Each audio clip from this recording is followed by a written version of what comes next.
Sabrina 2000's comic, issue 1. We start out seeing Sabrina tell Chloe to come with her into the black magic supply closet, and Chloe hesitantly agrees. That's something I love about her right away. She actually knows Sabrina's a witch. I remembered that, and it's pretty interesting. Of course, it does bring up the question of why is she allowed to remember instead of her memory of magic existing being erased by one of the many witches that have to be in charge of doing that to mortals to keep up the masquerade. All of the witches are so reckless with their magic that if there weren't spy witches erasing mortal memories, then everyone would know about witches by now. So how can Chloe remember when no one else can, or else the series wouldn't work? Do the witches literally just hope that people will dismiss all witchcraft as a hallucination, and so they don't literally spy on everyone? But that needs to be established here then. I have to assume that Sabrina personally went to the Witches' Council and begged them to make Chloe an exception, and she proved herself to be someone who could handle a secret. So the only way it makes sense that a spy witch didn't erase her memories of magic, other than they assume everyone just dismisses it as a hallucination, is that the Witches' Council sent every spy witch a photograph of Chloe and Sabrina together, and it's at their offices, so they'd know that she was an exception on site. Maybe this happens with a lot of people besides Chloe. It's ridiculously confusing that we aren't explained this in the first issue. Instead, it just casually starts out by showing that Sabrina is a friend who knows she's a witch. That's a big deal!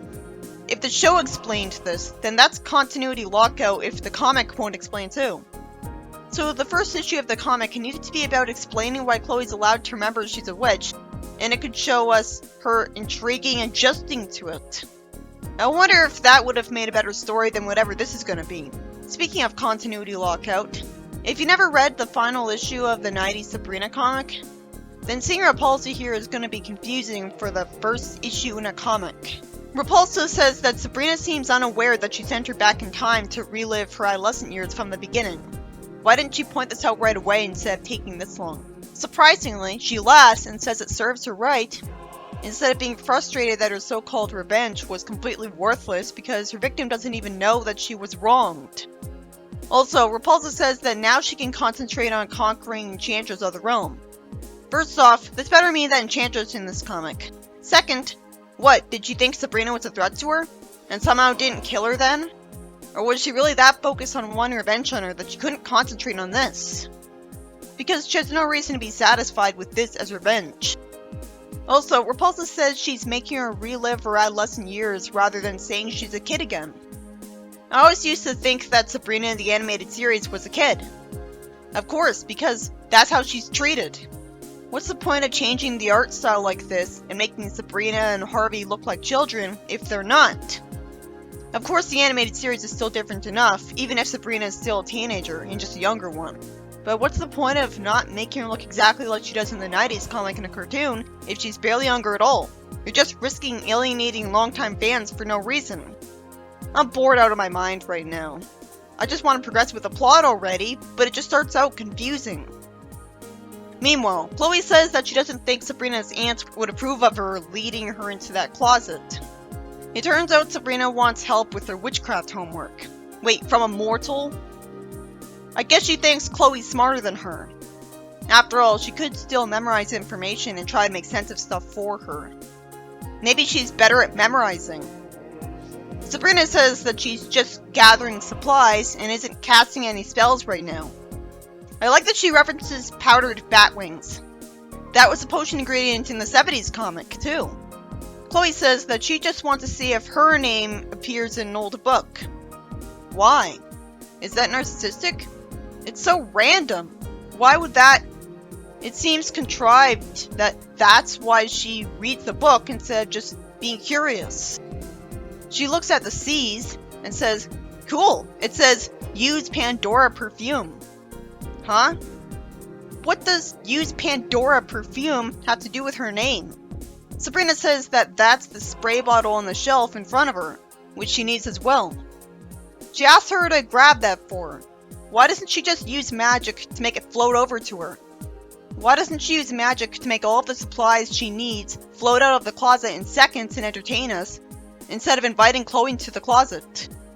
Right away, the animated series would have really benefited from explaining right away that witches exhaust all of their magic much easier in this universe.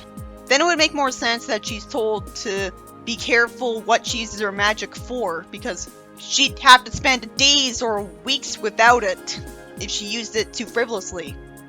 Chloe grabs the squeeze bulb instead of the bottle by accident and sprays herself with it. I guess that's a forgivable mistake because the squeeze bulb was facing her, and it was pretty big. Maybe she was just grabbing the bottle too fast. Still, Sabrina could have easily avoided this if she had thought like a witch and floated all the supplies she needed out of the closet right away. I was worried the spray was going to be a love potion. Instead, it's the second most predictable idea, an invisibility spray. Chloe's so used to magic that all she does after a brief scream is snark that this is like literally having her looks fade. And then she goes on to think this is cool. Sabrina, instead of just instantly pointing at her to make her go back to being visible, simply tells her to stay quiet. Her uncle Quigley is asking who's down here, and Sabrina thinks that she'll get grounded forever if he knows she was dumb enough to let her in here. I hope she's just exaggerating. Even being grounded for all of her childhood would still be abusive. It could be a refreshing concept to see Sabrina actually get punished by her parental figures on a regular basis, but I'd only appreciate it if the punishment wasn't disproportionately cruel, and she deserved it. If he's already asking who's down here, shouldn't it already be too late for Sabrina? He'd know that there was someone in here other than her. He even asks her if she's talking to someone. Instead, he completely drops it right away. Sabrina lies that she's floating the perfume onto the pile of potion ingredients, when really, Chloe's just handing it to her while invisible. It makes sense that her uncle thinks her floating needs work because it was too slow. Then Chloe says something out loud, and logically, he would hear her, since Sabrina can hear her. She'd obviously have a different voice than Sabrina, and he would know that. And of course, she wouldn't have done that. If the comic had smart writing, it'd be revealed that, like I'm suspecting, Quigley knows that Chloe's here and is just deciding to drop it to humor Sabrina.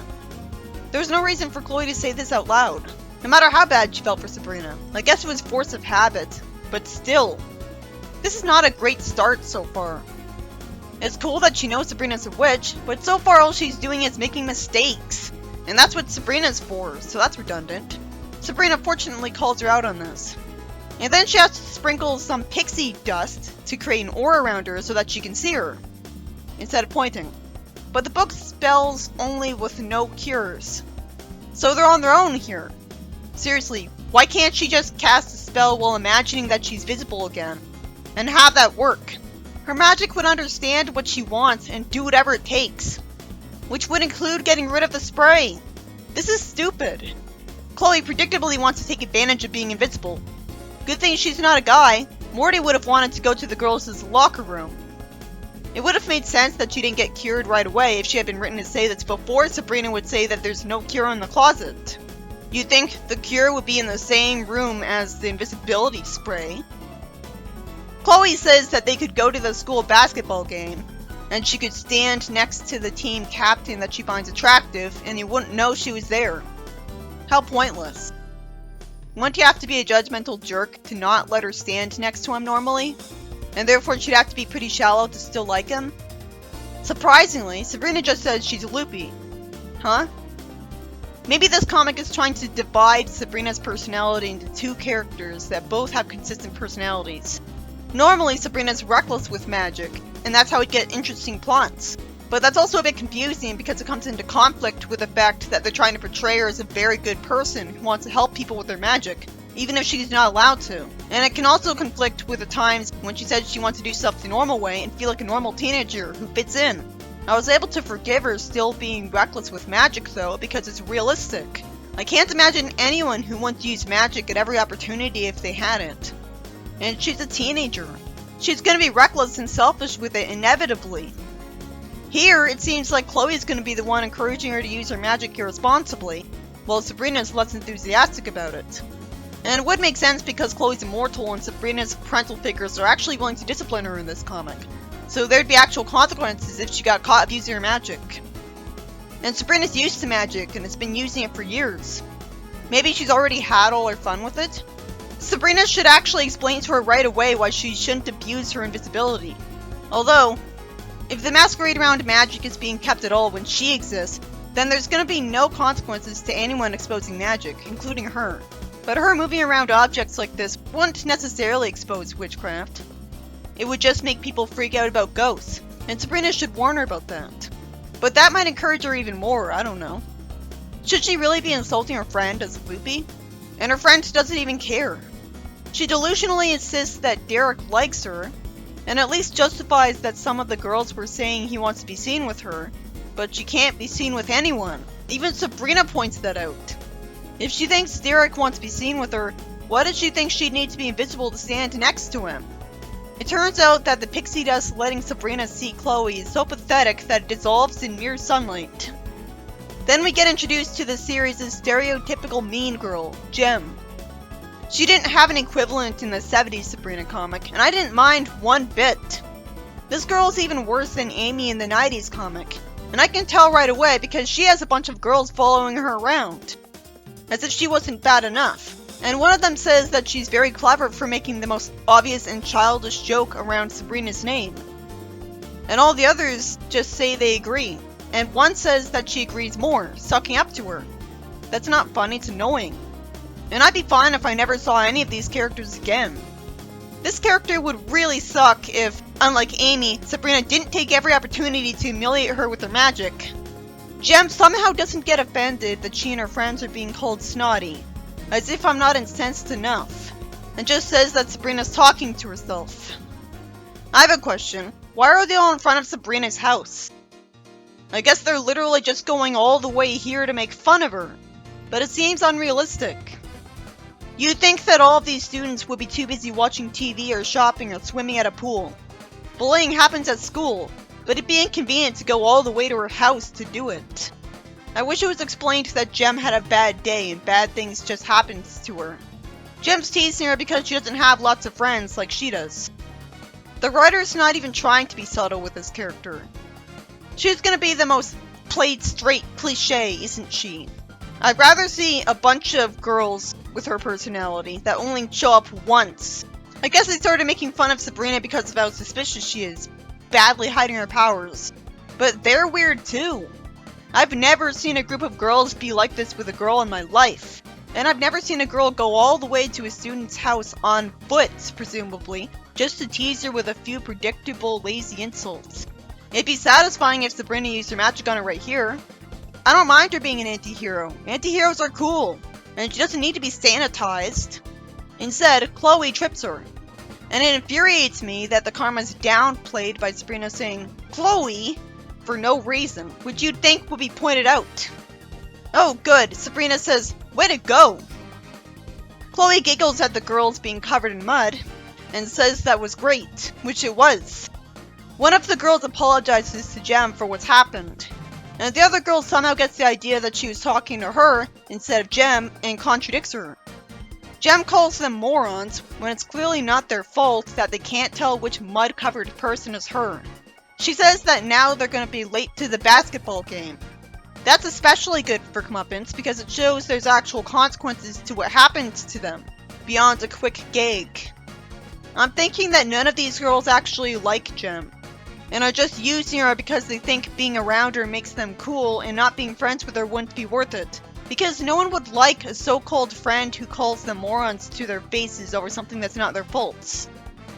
It should be explained that they're using Gem for family wealth.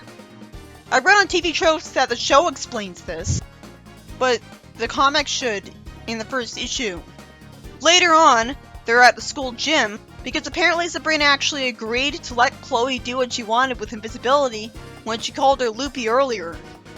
They were running towards Sabrina's house the last time I saw them, so I assumed Sabrina was going to run straight to the invisibility cure. But that'd make for a boring story because her invisibility would already be over. Unless, of course, she secretly made herself invisible again anyways.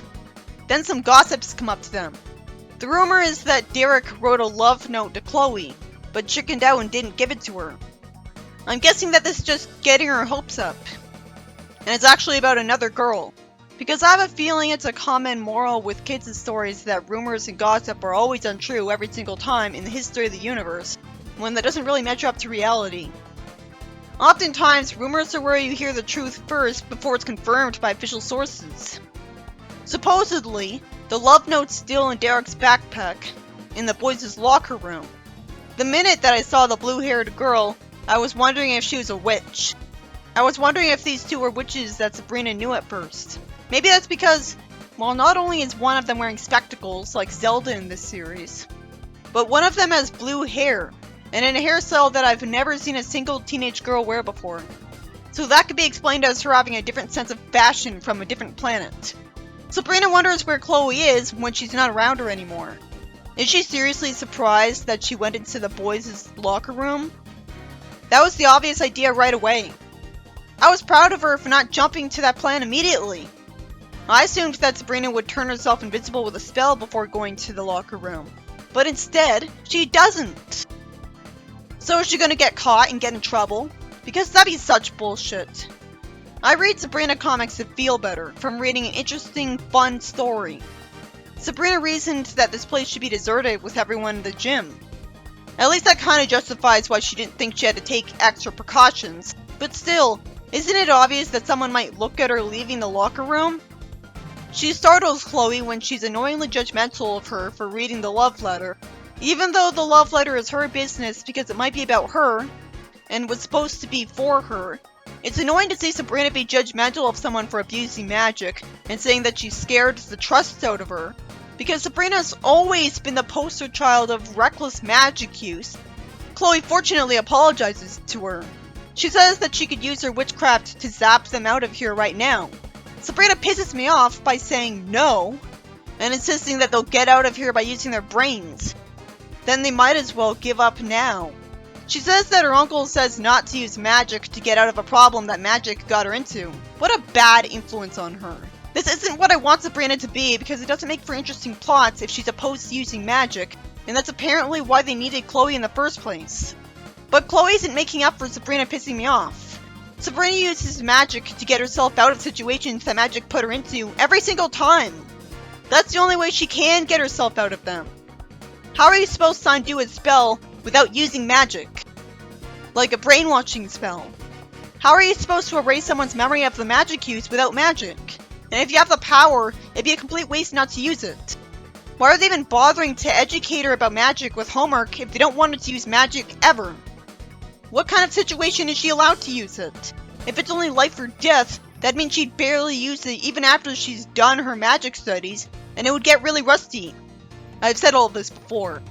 Somehow, Chloe doesn't call Sabrina out on this idiocy, and says okay, and gets an idea. I have an idea too. Why don't they simply walk out of the room? Sabrina got away with going into it the first time, and no one commented on the door opening and closing on its own when Chloe went in. This would be resolved in 2 seconds. She was dumb enough to go into it without being visible the first time, so why would she be cautious now?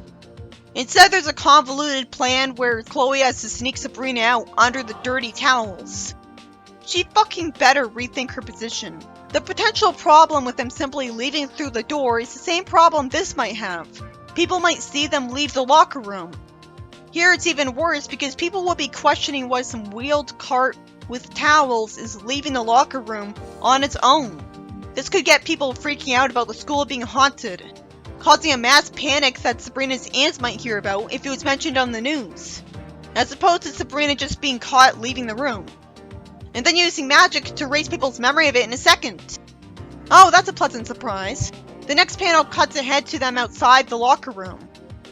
I was expecting them to get spotted leaving it because that'd be the predictable conflict to bother Sabrina. Instead, we cut to them watching the basketball game. Sabrina tells Chloe to watch the game with no interruptions. She says okay, but I'm guessing that won't last, because otherwise it'd be too boring to show the audience. I can definitely compliment the comic on making Sabrina more relatable because she has a female friend who actually seems like a close friend to her because she knows her secret. It's easier to imagine yourself in Sabrina's position that way. Or in Chloe's position. Chloe says hi to Harvey, apparently from force of habit, where she somehow forgot she was invisible after all this time. Harvey says hi to Sabrina, and at least points out that he heard Chloe's voice and thinks she sounded like her. Maybe their voices sound really similar in the comic. I'm glad they finally got his hair color right. Now he's got brown hair like the Harvey from the sitcom.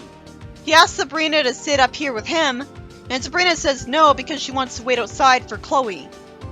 Gee, it sure is lucky that despite Chloe clearly saying ow out loud a foot away from Harvey, he didn't comment on it at all. Sabrina could have erased his memory of that. This comic's idea of humor seems to be treating us like idiots. Harvey's really loyal to Sabrina here. He actually decides to go wait with Sabrina instead of watching the basketball game. What boyfriend would do that? Because Harvey doesn't know that Chloe's here, out of nowhere he insults her sandals as goofy and hopes she'll get real shoes. Huh? It was nice of Sabrina to tell him to go back inside for that and hold Chloe back from hitting him. And at least Chloe was gonna hit him with a mere sandal instead of her fists. So we're not supposed to take it too seriously. I guess I was expecting too much when I assumed he'd be a nice guy in this comic because he was in the sitcom. But even the 70s Harvey didn't do this. Then Sabrina's aunts show up, because their arts and witchcrafts class ended early. I wish I knew why, because it seems unfair. Also, how likely is it that they both took the same class at the same time? Sisters would want to differentiate each other from their sister. Sabrina says that it's time to fess up. Really? Why? She thinks she's so worthless that she can't get the cure herself. I love that the comic completely cut past Sabrina explaining what happened, and instead there's one panel saying that explanations and apologies are offered. That's amazingly fast pacing compared to what I'm used to with Sonic. Then there's a quick removal spell. It was such a nice surprise that rather than Sabrina's aunts being resentful and furious, they just casually removed the spell. Zelda said, "That's okay," and Hilda said, "Don't do it again, girls." I'm waiting for a catch where it'll turn out Sabrina got a horrible punishment, but it didn't happen. But what's the point of showing Zelda and Hilda in the same place without giving them a chance to contrast each other? Right now it looks like they're the same person. You'd expect Zelda to be mad and Hilda to tell her to let her off easy. Because making mistakes with magic is how a witch learns. That's why she shouldn't be punished too badly, because she punished herself enough. Also, I don't care how much more experienced they are with magic. If they can just do a quick removal spell to make her not invisible anymore, why couldn't Sabrina have done that? I think all they had to do was imagine her being visible and point at her. So she would have done that. I'm suspecting that this is just giving us false hope and it's more like early installment weirdness, where they're only being nice to her because it's almost the end of the story. It was nice of Chloe to say her aunts are cool, and it was nice of Sabrina to agree. And the story ends with Chloe saying it's nice to be seen. And it's especially nice of her to not still be furious with Harvey. She's a nice person. It's very good to establish this after she started out as just someone wanting to use magic. In the next story, Salem's glad that Sabrina's finally home because he's hungry. Why does he think he has to beg for supper by quoting Shakespeare and monologuing? Isn't "I'm hungry" enough? Also, won't he be able to feed himself just fine, since he inexplicably is able to walk and has opposable thumbs? So the story starts out stupid right away. Well, he's melodramatically quoting Shakespeare, so I guess he was just bored enough to research it. Although he is pretty old. He hits his hand against a little tree as he's gesturing without looking in a crowded place full of plants. What is he thinking? He knocks over a bonsai tree of Quigley's, and somehow, he doesn't instantly fix his mistake with magic. Instead, he screams at the fact that Sabrina is behind the door, and locks the door while he hides the tree for now. It would take just as much time to fix that tree. He's an idiot so far. Sabrina asks why the door was locked, and he says it was just for security reasons, and holds her arm as he walks into the kitchen, wanting dinner. She's surprised that I'm not having a big dramatic speech that she'd have no reason to not immediately interrupt out of boredom, so it wouldn't be a habit of his at all. She's fine with this, so then why does he think he needs to make big dramatic speeches for food? I guess the answer is comedy, but I don't see how it could ever be funny, so lame comedy isn't worth it. She tells him to wait, he lets go of her arm for no reason, and she says she's got to get something of hers. And she ends up tripping on the rug that was barely off the floor. Naturally, face palms. She sees what's left of the bonsai tree, and she's dumb enough to ask what they're gonna do. Salem says to zap up a new one. It looks like he's the only one with the remotest bit of a brain in this comic, because he says that Sabrina would tell him that magic is only a last resort. Sabrina makes me hate her by saying that it is. She's not a good protagonist in this comic. The first story made it clear that the only way this comic can have good stories is if there's always someone around her like Chloe forcing magic to be used whether she likes it or not. And even that wasn't a good story. This is missing the entire appeal of the franchise. It's forgetting what made it good in the first place by having a theme like this. This is like a story where Sonic says, I can only use my sonic speed as a last resort. Sabrina says that they're gonna replace the bonsai tree before he gets back from his garden club meeting. Why did Salem not just say, fix the tree with magic? That would be objectively doing the right thing. So how is it a bad use of magic? And wouldn't Quigley notice even the most minor difference in the replacement bonsai tree if he's so used to the old one? Somehow, Salem thinks this is an excellent idea of hers. I wish she'd say that the reason she's so gung-ho about buying a replacement is that she thinks it's always morally better to pay for things instead of just zapping up things. And fixing the tree or replacing it with magic would be no different than pirating music instead of buying the CD or something. But why can't she just fix the tree with magic and buy a new bonsai tree? Quigley would notice the bonsai tree not being here the next time he shows up at the greenhouse, which might happen before they get a replacement. This should be a time where he would encourage the use of magic, and they should know that. So Sabrina takes money from Salem's piggy bank to get money for a new bonsai tree. She walks towards the tree nursery with Salem, telling him not to talk while he's there.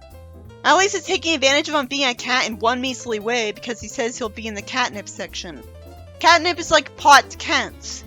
I can't help but wonder why Quigley buys his trees from a nursery instead of from the supermarket. Or by growing his own using the seeds of the previous ones he had for free.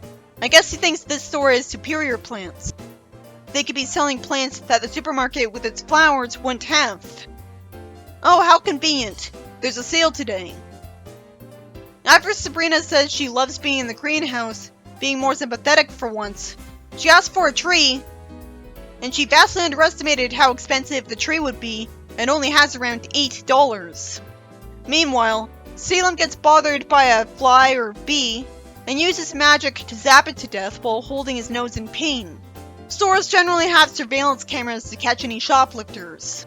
Those cameras would catch Salem effortlessly. I guess Spy Witches used magic to alter the camera footage of the store to cover for Salem, to explain the lack of consequences to this. Sabrina politely says thanks anyways and apologizes before leaving. I hate that Salem has a ridiculously large red nose. That's obviously not what would happen to him.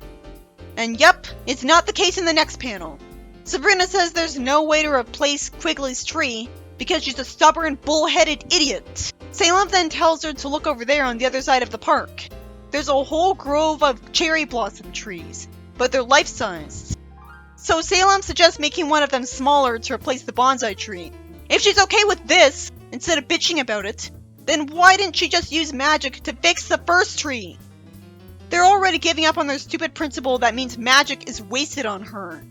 I do love the idea of this, but actually, I'm not sure if real cherry blossom trees would actually look like bonsai trees when shrunken down. Would they be shaped the same way?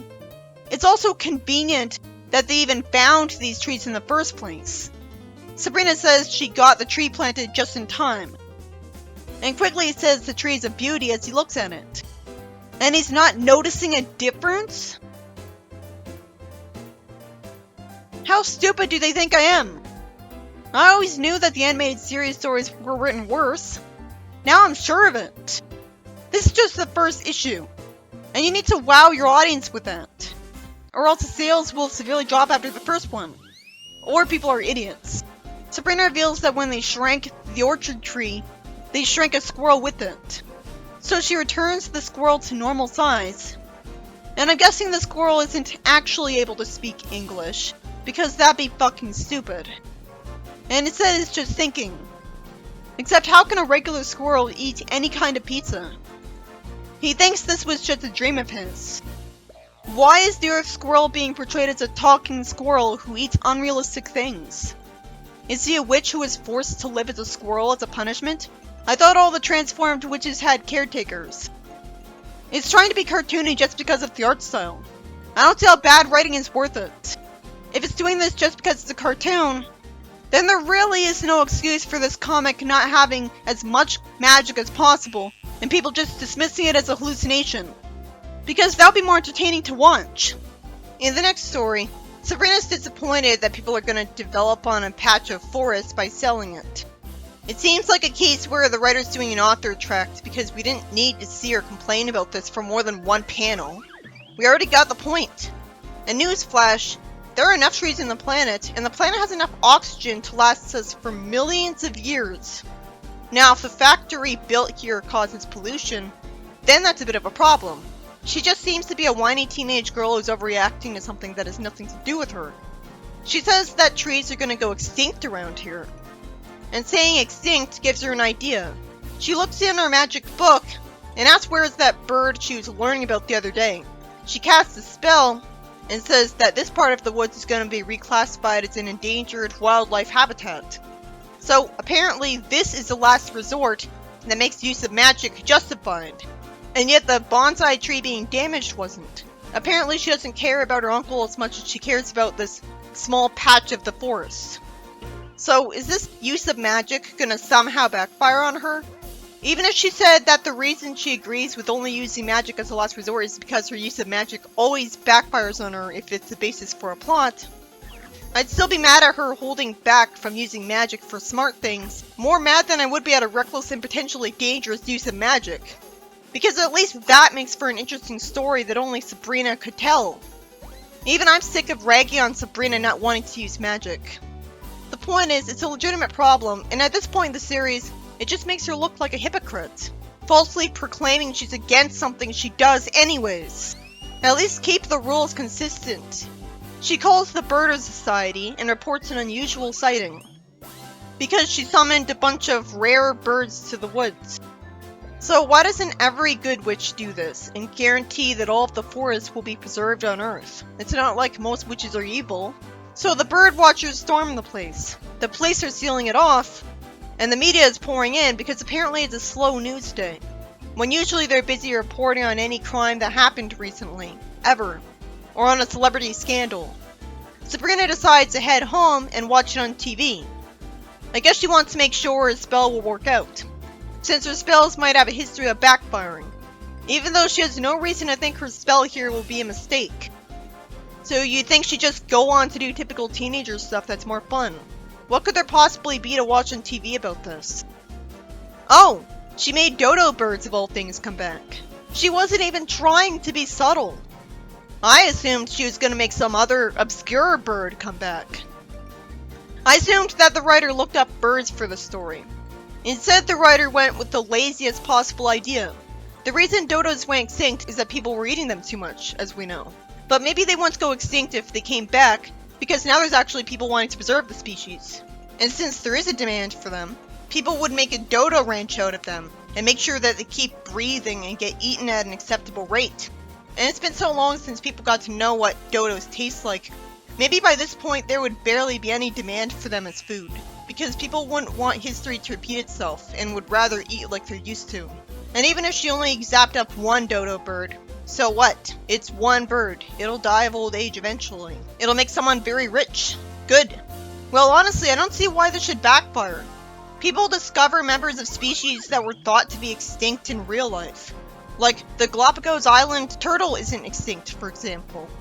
So the reemergence of dodo birds isn't something that would make everyone think it had to be a witch who did it. People would think, we just didn't know they were there. We know modern day mortals usually don't believe in witches, and witches are stereotyped as evil anyways. So no mortal would ever think a witch was behind something really good happening. I'm guessing the characters will bitch about Sabrina attracting attention with a spell and being too obvious. But as I explained, it's not obvious, and they would just be needlessly paranoid to think that. Only a small minority of people would ever be paranoid and crazy enough to think a witch brought back the dodos, and nobody would ever believe them.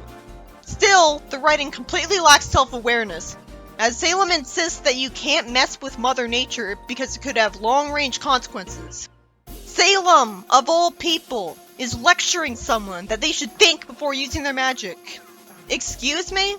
Has he learned from when he tried to take over the world? No. He's still evil in the show, just ineffectual. Salem is the absolute last person who should be saying these things to her. It's just overkill. I was hoping he was going to be the one encouraging her to use magic a lot. Why wouldn't he? He's Salem. He encouraged Sabrina to use magic in the college season of the sitcom, and he uses magic at every opportunity. Granted, I haven't seen him do anything as big a deal as this, but still, he doesn't save it for a last resort. Why is he mad at Sabrina and acting like she did something wrong? They're really poorly explaining this.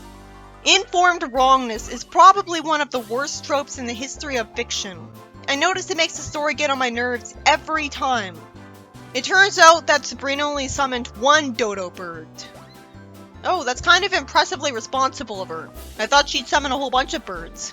There is a species of bird single-handedly wiped out by a single cat. That's the kind of bird species I expected her to bring back.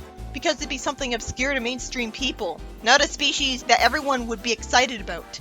She even had a bird book with her, which at first I assumed was the magic book, because since when would Sabrina have a different book with her outside? And since when would a teenage girl care about researching birds? She's a witch, she'd be studying magic. It is far more suspicious to have just one dodo bird show up. People would be wondering where it came from. But even then, it would be a simple matter to just zap up a few more. Then she screams when she sees her ants morphed into horrifying monsters for no reason whatsoever. This writing sucks. And Salem isn't surprised at all, somehow. What, has he done this kind of thing before? It turns out that Hilda and Zelda actually turned themselves into these monsters on purpose just to startle her once, for making people happy because they saw a dodo bird. What kind of a bad comic would make them abusive enough to turn themselves into monsters? At least it's more grounded in reality that they turned themselves into monsters, because I assumed it was Mother Nature herself. Zelda says that this is okay because Sabrina scared them. Why? What about bringing one extinct species back from the dead is scary? Isn't that objectively the right thing to do if you care about animals? Also, it's only one dodo bird. There aren't any others. Even if they make clones, they're not going to be able to breed them. Though even if they clone a bunch to eat, how is that a bad thing? It's only considered a problem because it's changing the status quo of the world in one extremely minor way. So all three of Sabrina's parental figures lecture her on a serious misuse of power that doesn't even benefit Sabrina herself. All three is serious overkill. Seriously, why isn't it just Zelda? It was already overbearing enough that Zelda was nagging her in the sitcom. What the hell were the animated series writers thinking, annoying the audience 3 times as much? Oh, it's not peer pressure when it's adults, right? It's not like there are any witches in the audience, so we don't need this lecture. I understand why they're doing this. They think it makes things more realistic to have the adults in Sabrina's life lecture on being responsible. But it's a series about a freaking witch. When is she allowed to use magic? Why aren't these idiots explaining themselves to her at all? How the fuck is she expected to learn then? Sabrina can't actually change, no matter how much she's lectured. So, it's a waste of time. It sure is surprisingly nice of Quigley to be smiling in the panels after this. He says that there are much more normal ways of achieving the goal of preventing the woods from being developed on. Like what? And he doesn't proceed to explain this. Then how is she supposed to take him seriously? One person writing a letter to a company that only cares about making money isn't gonna save that patch of forest. He says that he's thought of a way to get her out of this jam. This isn't a jam. It's gonna make people happy. It's not even like people are blaming witches and going on witch hunts. We should have seen that on the news, even if it be contrived. He whispers his solution to Sabrina, obviously because of the meta logic of, let's keep the plot twist secret until the plan's carried out. But there's no reason for him to whisper here, so it's just stupid. Sabrina says that Salem will do that. Why? Why is this comic so cowardly that it can't even handle keeping one change in its world permanent? It could make sense that we would never see the dodo bird being mentioned again. It doesn't need to be undone, because what does that have to do with Sabrina's life? Am I actually supposed to like this ending? I feel sorry for the mortals. I'm too mad to even read the dialogue anymore. Sabrina shows up in a dodo disguise that's clearly gonna be a lot larger than the dodo that was spotted, and expects everyone to believe her story. She says she's here to promote the preservation of this land. And at least the story ends there instead of expecting me to believe she got what she wanted. But still, the media wouldn't have been invited to this place until after the bird was personally spotted and studied. That's why I assumed it was already found. Why would anyone ever believe there was actually a dodo there if it hasn't been captured yet? I would have loved if the story had the dodos actually be brought back permanently. And it was just an interesting part of Sabrina's world that there are people selling and eating dodo meat. Then she'd actually live with the so-called consequences of her actions. What is the point of her being a witch if she's never allowed to enjoy it, even to help people? What is the point of reading? It's not escapism if she gets beaten down every time she uses the things she has over other people, even if there are no negative consequences. It's not escapism if I just feel sorry for her and that's it. It could make just as much sense that she'd be told to get rid of the dodo bird if this was the 70s comic. Della could have said, "Bring back the dodos would make mortals happy, and as a witch, you're not supposed to go around making mortals happy." At least that would take advantage of how we know witches to be in mainstream media most of the time. If this is supposed to be a comic where the witches are all good, you'd think they would commend Sabrina on making people happy with magic and want her to do it a lot more often. Well, this issue got me riled up. This issue was by Mike Gallagher. But it's not entirely his fault, because the problems with this comic are there because it's based off the animated series. The first story was about Sabrina's friend Chloe accidentally spraying herself with invisibility spray. I'm proud of her for not immediately saying she'll go to the boys' locker room. Instead, she just wanted to stand beside somebody. And when she did go into the locker room, it was to find a love letter for her, when there was nobody in the room that she was supposed to see in the first place. Sabrina didn't need to go into the room with her, risking her getting seen going in there. It was Chloe's business, because the letter was about her, and she might have never seen the love letter at all if she didn't do this.